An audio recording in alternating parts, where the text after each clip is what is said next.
Good day everyone, my name is Erica M. Dutun and today we will talk about the chapter 12 about the knowledge management. Specifically, we will talk about the definition of knowledge management, the concept of knowledge management, the purpose and significance of knowledge management, the approaches to knowledge management and the knowledge management system. But beforehand, let me give you my objectives for this lesson.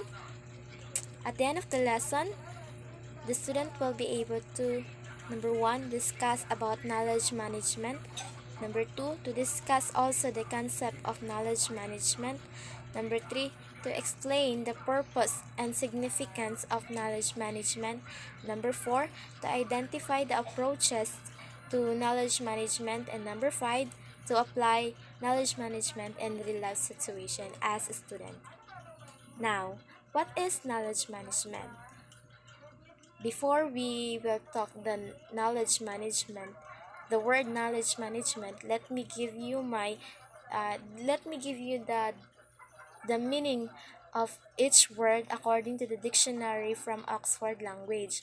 So knowledge, according to the dictionary, knowledge is a facts, informations, and skills acquired by a person through experience or education. While management, it is the process of dealing with or controlling things or people. So basically, knowledge management deals as much with people and how they acquire, exchange, and disseminate knowledge as with information technology. It is also concerned with storing and sharing the wisdom, understanding, and expertise accumulated in organization about its process techniques and operation. Scarborough defined knowledge management as a process or practice of creating, acquiring, capturing, sharing, and using knowledge wherever it resides to enhance learning and performance in organization. They are more focuses on the development of their knowledge and skills that will result to the organizational learning process.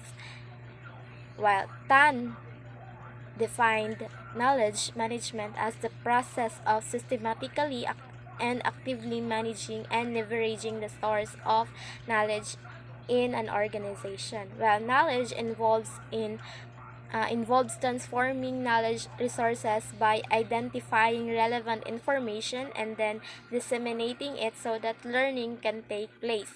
Knowledge can be stored in data banks and found in presentations, reports, libraries, policies, documents, and manuals. It can be moved around the organization through information systems and by traditional methods such as meetings, workshops, written publication, and videos or tapes.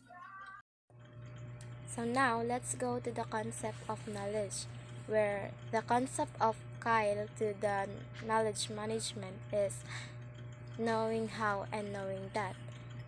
According to him, knowing how is the ability of a person to perform the task, where when the person acquired knowledge, he has the ability to perform the task. While knowing that, it is a holding pieces of knowledge in one's mind. The knowledge acquired still remain in one's mind. Now, the concept of blocker is embedded in technology, school, and organizational procedures, and cultured as collective understanding, stories, values, beliefs, embodied into practical activity bases competencies and skills of the key members of organization, embraced as the conceptual understanding and cognitive skills of key members. So, Nanaka suggests that knowledge is held individual or collective. It is also useful to distinguish between data, information, and knowledge. So data is the building blocks for information and knowledge, while information, it is a data that had been processed, in which is meaningful to individuals. It is available to anyone entitled to gain access to it, as what Drucker said. while knowledge, it is an information to productive use. It is a personal and often intangible, and it can be elusive. Now, let's go to explicit and tacit. So, what is explicit? Explicit is recorded and available and held in databases. So, as I said a while ago, knowledge can be stored in databases and found presentations, reports, and etc. So, this is a kind of explicit knowledge. While tacit, it is exists in people's mind. It is acquired by personal experience. We are done in the concept of knowledge management. Now let's go to the purpose and significance of knowledge management. According to Blake, to capture a company's collective expertise and distribute it to whenever it can achieve the biggest payoff. While Chesler says the capability to gather, lever, and use knowledge effectively will become a major source of competitive advantage in many businesses over the next years. While Mecklenburg says knowledge management allows companies to capture, apply, generate value from their employees' creativity. Now, knowledge management is about getting or acquiring knowledge from those who have it and then disseminating it to those who need it to enhance organization effectiveness. So, a successful company is always a knowledge creating company. Now, let's go to the approaches to knowledge management.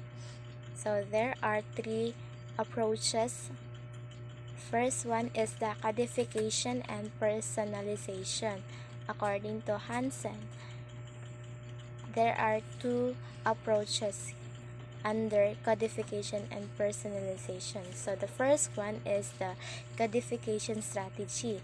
This strategy is document driven, where knowledge is carefully codified and stored in all databases, where it can easily be accessed by anyone in the organization. Another one is the personalization strategy. It is a person-to-person approach. It involves sharing tacit knowledge. The exchange of knowledge encourages face-to-face communications, like for example, brainstorming, one-on-one sessions, conference, and many more. So let's go to the second approaches, the knowledge creating company. It is organic, fluid, and socially constructed process in which different knowledge as are blended to produce innovative outcomes that are predicted or predictable. So blending of tacit and explicit knowledge is knowledge through process of socialization. So the next approaches is the resource-based approach. According to Scarborough and Carter, the attempt by management to creatively create, communicate, and exploit knowledge as a resource for the organization.